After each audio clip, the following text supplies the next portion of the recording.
Hello friends. So as introduced in class today, we are working on our monster genetics project. I am so proud of how quickly you guys are getting through this. You guys are really showing understanding. You're doing fantastic on identifying those genotypes. So I wanted to take a moment to go over what we did in class today.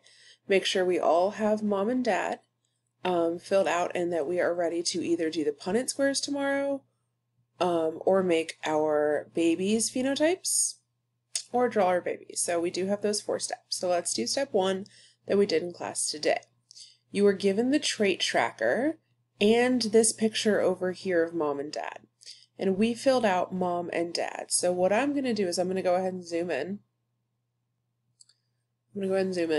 And my monster mom, it says number of eyes. Well, my mom has 3 eyes.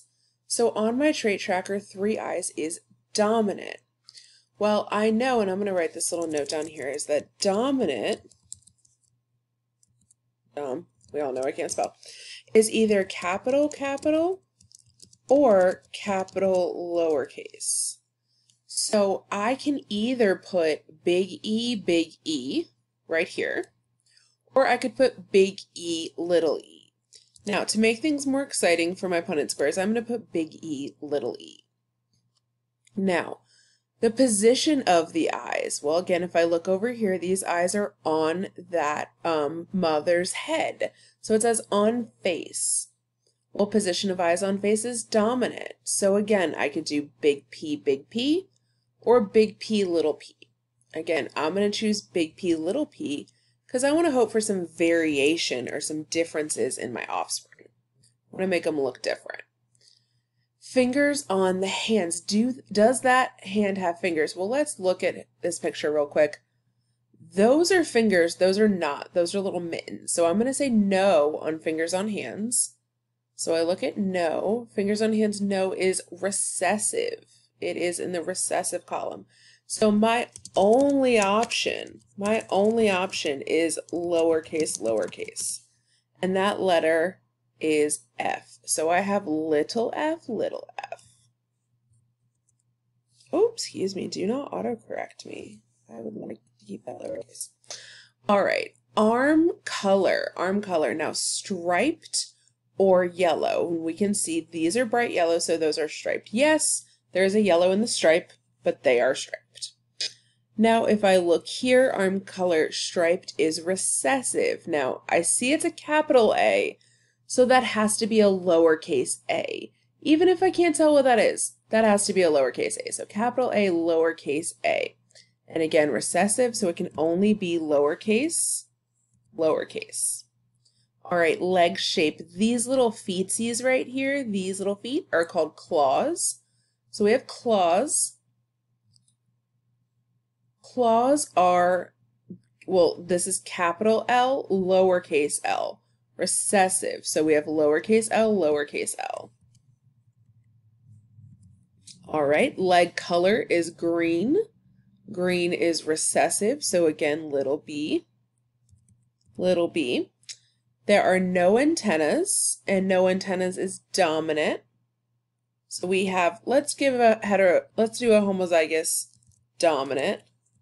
Capital T. Their face is smiling. So we have big M. We'll go ahead and do a homozygous dominant. Big M.